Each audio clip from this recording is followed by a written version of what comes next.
Please subscribe. ఈరోజు మనం మాట్లాడదాం. అసలు నిన్నేం జరిగింది దాని గురించి మాత్రం మాట్లాడదాం.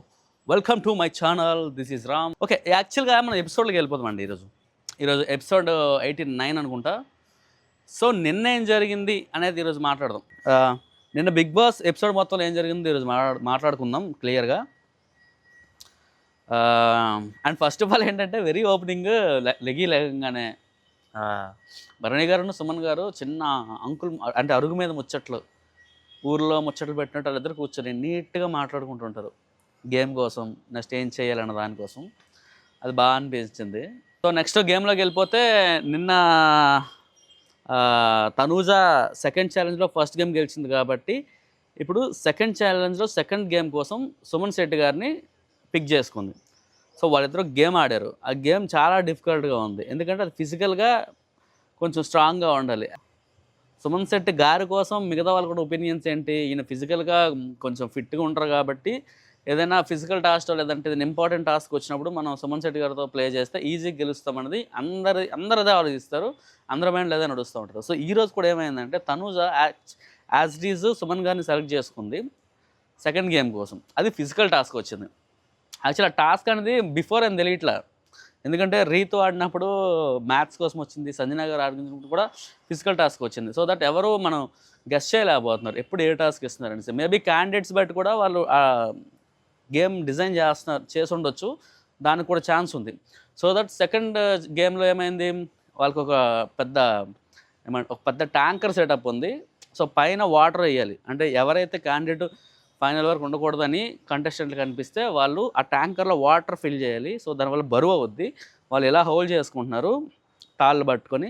సో అది బరువు అయ్యే కొద్దీ ఇది ఇలా లేస్తుంది కదా, సో వాటర్ పడిపోద్ది. అట్లా ఎవరైతే వాటర్ వదిలేస్తారో అంటే ట్యాంకర్ వదిలేస్తారో వాళ్ళు ఓడిపోయినట్టు. సో ఈ గేమ్లో ఏమైందంటే అందరూ తనూజాకి హెల్ప్ చేశారు, ఒక భరణి గారు తప్ప. అంటే సంజనా గారు సంసారికి చేశారు. గేమ్ స్టార్ట్ అయింది. ఫస్ట్ భరణి గారు వచ్చేసి తనూజ వాటర్ని ఫిల్ చేశారు, అంటే తను ఉండడం ఇష్టం లేదన్నట్టు. అండ్ సుమన్ శెట్టి గారు ఉండాలి అని కోరుకున్నట్టు తను ఫిల్ చేశాడు, బరువు ఎక్కువైంది. అట్లా 1 by 1 వచ్చారు. వచ్చిన వాళ్ళందరూ తనూజాకే హెల్ప్ చేస్తున్నారు, అంటే సుమన్ శెట్టి గారు వాటర్ ట్యాంక్ ఫిల్ చేస్తున్నారు. సో ఆబ్వియస్గా తనూజాకు వెయిట్ తగ్గింది కాబట్టి తను గెలవాలని అన్నట్టు. డీమాన్ వచ్చి తనూజ వాటర్ ఫిల్ చేసాడు, అంటే సుమన్ శెట్టి గారికి సుమన్ గారికి హెల్ప్ చేసినట్టు. సో ఇట్లా అయింది. ఒక 40 minutes అయిందంట.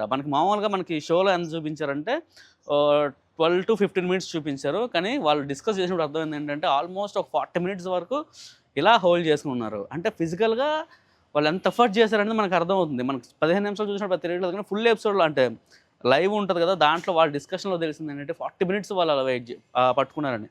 తనూజాకి ఆల్రెడీ బిఫోర్ జరిగిన గేమ్ వల్ల ఇక్కడ ప్యాచ్ వచ్చింది హ్యాండ్. సో తను ట్రై చేస్తుంది 100% ఇవ్వడానికి ఉంది కూడా, కానీ ఆ పెయిన్ ఎక్కువైపోవడం తను డ్రాప్ అయిపోయింది. కానీ సుమన్ శెట్టి గారు ఈ విషయం మాత్రం చాలా స్ట్రాంగ్గా ఉన్నారు, ఎందుకంటే ఫిజికల్గా తనకి ఫిట్గా ఉంటారు లేదంటే ఇలాంటిది ఒక ఒపీనియన్ ఉండింది కదా. బట్ నిన్నటి రోజున మాత్రం ఆయన ఇలా ఉండిపోయాడు అంతే, బొమ్మలాగా అలా పట్టుకుని ఉన్నాడు. 40 minutes పట్టుకోవడం అంటే తనకున్న స్ట్రెంత్కి అసలు అంటే ఇంపాసిబుల్ అనిపించింది. అంత టఫ్ గేమ్ కూడా తను బాగా ఆడి గెలుచుకున్నాడు. సో దానివల్ల గెలవడం వల్ల ఏమైందంటే తనూజ ఆల్రెడీ గెలుచుకున్న 2 points సుమన్ గారి అకౌంట్లో పడినట్టే. సో దానికి తనూజ చాలా ఫీల్ అయింది, ఎందుకంటే గెలవడం కోసం వచ్చాను, అంత ఎఫర్ట్ చేశాను, ఇంత ఎఫర్ట్ చేశాను.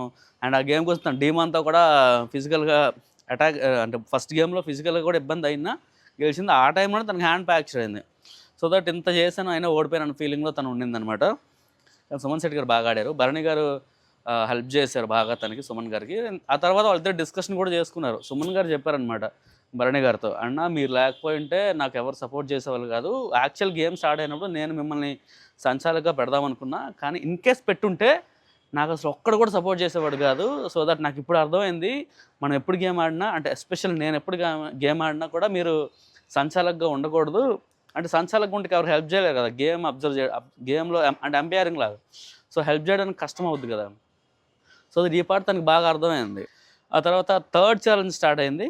థర్డ్ ఛాలెంజ్ కూడా ఎవరు ఆడదాం అనేది చిన్న డిస్కషన్ అయితే నడిచింది. బట్ తర్వాత సుమన్ గారు కూడా నేను ఆడతా అని చెప్పడం, అంటే బ్యాక్ టు బ్యాక్ ఆడతాను రెడీ అయ్యారు. ఆ విషయాల్లో కొంచెం సుమన్ గారిని మనం అప్రిషియేట్ చేయాలి, ఎందుకంటే ఫిజికల్గా కొంచెం తెలియదు కదా గేమ్ ఎట్లా ఆడదో చూద్దాన్ని, మనం ఫిజికల్గా ఎఫర్ట్ చేయాలి కదా, దానికి కొంచెం మనకనే స్ట్రెంత్ ఉండాలి. కానీ తను రెడీ అయ్యాడు. నెక్స్ట్ అదే థర్డ్ ఛాలెంజ్లో first game Kalyan, Demon and Suman garu ఆడారు. ఈ గేమ్లో డిమాన్ ఏం చేశారంటే లాస్ట్ టైం చేసిన మిస్టేక్ చేయలే. అంటే మనం ఓన్లీ ఫిజికల్గా అటాక్ చేయడం కాదు, కొంచెం బ్రెయిన్ యూజ్ చేద్దాం, దానివల్ల ఈజీగా గెలవచ్చు, స్మార్ట్ గేమ్ ఆడదాం అని ఫిక్స్ అయ్యాడు. ఎందుకంటే తన ఫస్ట్ గేమ్లో స్మార్ట్ గేమ్ ఆడలేదు, అందువల్లే ఫెయిల్ అయిపోయాడు ఆ మొక్కలు నాటే గేమ్లో. సో దట్ ఇద్దరు ఫిక్స్ అయ్యాడు మనం స్మార్ట్ గేమ్ ఆడదామని. ఆ గేమ్ స్టార్ట్ అయింది ఏంటి, మధ్యలో కొన్ని ఈ చిన్న ప్లేట్స్ లాంటివి పెట్టారు. ఎవరి దగ్గర బజర్ ఫిల్ అయ్యేటప్పటికల్లా ఎవరి దగ్గర ఎక్కువ ఉంటే వాళ్ళు గెలిచినట్టు. లాస్ట్ టైంలోనే మొక్కల గేమ్లో సేమ్ అలానే. సో ఈసారి డీమాన్ కొన్ని తెచ్చుకొని పెట్టుకున్నాడు, కళ్యాణ్ కొన్ని తెచ్చి పెట్టుకున్నాడు, సుమన్ గారు కొన్ని తెచ్చి పెట్టుకున్నారు. ఈసారి గేమ్లో కొంచెం ఫిజికల్గా అటాక్ చేయకుండా స్మార్ట్ గేమ్ ఆడి డీమాన్ ఫస్ట్ గేమ్లో గెలిచేశాడు. కళ్యాణ్ కంటే బెటర్గా ఆడాడు. సుమన్ గారు కొంచెం కామెడీ అయిపోయింది అక్కడ. సో థర్డ్ ఛాలెంజ్లో ఫస్ట్ గేమ్ డీమాన్ గెలిచాడు. గెలిచిన తర్వాత సెకండ్ గేమ్ కోసం భరణి గారిని చూస్ చేసుకున్నాడు. అప్పటికి భరణి గారికి ఒక ఐడియా ఉండింది, వీడు గెలిస్తే మనల్నే తీసుకుంటాడని. సో దట్ ఆయన వెరీ మెంటల్గా చాలా స్ట్రాంగ్గా ఉన్నాడు అనమాట. ఇన్ కేస్ మన గేమ్లోకి వెళ్తే ఎలా ఉంటుంది, వాడు ఫిజికల్గా బాగా స్ట్రాంగ్ ఉంటాడు కాబట్టి మన మీద అటాక్ చేస్తూ వచ్చి పడిపోతూ ఉంటాడు. సో మనం ప్రిపేర్ అయ్యి వెళ్ళాలని ఆయన ఫిక్స్ అయ్యాడు. అలానే గేమ్లో దిగాడు. థర్డ్ గేమ్ అదే సెకండ్ గేమ్ స్టార్ట్ అయింది. వాళ్ళు ఒక బ్రిడ్జ్ ఇచ్చారు, ఆ బ్రిడ్జ్ ఫిల్ చేసి వీళ్ళకి బ్యాగ్స్ ఇచ్చారు. ఒక టేబుల్ ఎదురుగా ఉంటుంది, వీళ్ళు వెళ్ళేసి ఆ టేబుల్ పైన బ్యాగ్స్ వేయాలి. అట్లా ఎన్ని నిలబడితే ఆ టేబుల్ పైన ఉంచగలిగితే బజర్ మోగేలోపు అదే వాళ్ళు గెలుస్తారు. So that Bharani garu red colour చూస్ చేసుకున్నారు, డిమాన్ బ్లూ కలర్ చూస్ చేసుకున్నాడు. డిమాను అది సెటప్ చేయడానికి బ్రిడ్జ్ ఎందుకో అది ఆ ఎలిమెంట్ అండ్ వాళ్ళు ఇచ్చిన ప్రాపర్టీ సరిగ్గా లేదు. తను ఎంత ట్రై చేసినా ఈవెన్ బ్రిడ్జ్ కూడా ఫిల్ చేయలేకపోయాడు, బ్యాగుల విషయం పక్కన పెట్టేస్తే. బట్ భరణి గారిది రెడ్ కలర్ బ్రిడ్జ్ ఉండి అది కొంచెం ప్రాపర్గా ఉండింది, అంటే కంపారిటివ్లీ డీమాన్ కంటే బెటర్గా ఉండింది. సో ఆయన కొంచెం స్పీడ్గా బ్రిడ్జ్ ఫామ్ చేసి ఇంకా దానిపై నుంచి వెళ్ళేసి వాడు టాస్క్ ఏదైతే ఇచ్చారో అది గెలిచాడు. అంటే బజర్కి ముందే తను గెలిచేశాడు భరణి. ఈ విషయంలో కొంచెం డిమాండ్ కొంచెం లక్ ఫ్యాక్టర్ లేనట్టే, ఎందుకంటే తన ఎఫర్ట్స్ 100% ఉన్నాయి కానీ లక్ ఫ్యాక్టర్ 0 ఉంది. సో దట్ అలా third ఛాలెంజ్లో second game Bharani garu గెలిచారు, డీమాన్ ఓడిపోయాడు. అండ్ ఫైనల్ నుంచి కూడా తను డ్రాప్ అయిపోయాడు. ఫైనల్కి వెళ్ళే ఛాన్స్ ఉంటుంది కదా, దాని నుంచి కూడా డ్రాప్ అయిపోయాడు. అలా ముగిసింది ఈరోజు ఎపిసోడ్. థ్యాంక్స్. సో ఇది జరిగింది అలాంటి ఎపిసోడ్. సో నెక్స్ట్ ఎపిసోడ్ ఏం జరుగుతుందో మనం మళ్ళీ చూద్దాం. అంతల వరకు keep watching me and subscribe చేయండి, లైక్ చేయండి, కామెంట్ చేయండి మీకు అనిపిస్తుందో. అంతవరకు బాయ్.